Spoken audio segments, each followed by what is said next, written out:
There is not a person in this room that is not constantly up under attack. No matter how blessed you've been, no matter how successful, no matter how accomplished, no matter how healthy, no matter how fruitful you are, somewhere in your life you are either being attacked or about to be attacked in some area of your life.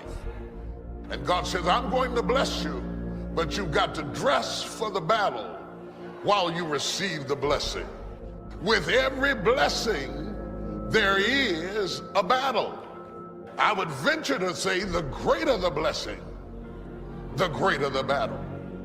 The enemy would not send that level of battle against you if there were not that level of blessing before you. The level of battle you face is an indication of the level of blessings that you stand to receive. No robber robs an empty house. Nobody holds up a bag lady because she doesn't have anything to steal. If you're up under attack, there's something to be gained.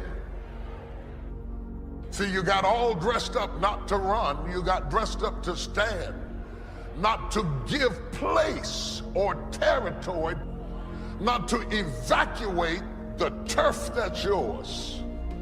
You must learn to handle the negative. Don't ignore it, handle it. You don't have to live in it, you don't have to dwell on it, but you do have to handle it, my opinion. I know some people teach, just turn your head real quick and say, there's no weeds, there's no weeds, there's no weeds. They'll take your garden. So you've got to handle the negative. Here's what part of it is. It's called the great war between good and evil. And there is a war on. The minute you were born, you got involved in the war between good and evil, between darkness and light, between negative and positive, between evil and good, between tyranny and democracy, between weeds and human activity. I mean, the war is on. If good does not arouse itself and become active, guess what moves in? Evil. It's a war. A mental war, a physical war, a financial war, between enterprise and ease, between accomplishment and failure. It's a war. You're being fought by imaginations, shadows, and ghosts. Some of you are stressed to death over what ifs and maybes. You've been stabbed by suppose. You lay in the bed wrestling with ghosts of what ifs and maybes and suppose and I think and I heard and I felt, and you wake up tired in the morning because you might have slept but you didn't rest, because all in your sleep you've been fighting. Most people are living their lives from a heart place and not a head place.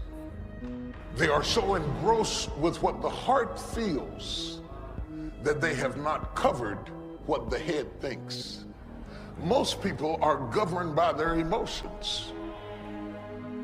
They're having a heart experience in a head fight. You will never win a battle if you're having a heart experience in a head fight. You're telling the enemy how you feel has nothing to do with what you know. And if you're going to deal with a knower, never approach a knower with feelings. You got to approach a knower with facts. The enemy wants to cut off your head and leave you with feelings. Real decisions that move your life along are not coming out of your emotions, they're coming out of your head. Real opportunities that God would open up for you have to come out of your head and not out of your feelings. There are so many people that are so abstract, and they're just moving along from day to day out of their emotions and their feelings. I don't know, I'm just not feeling it today.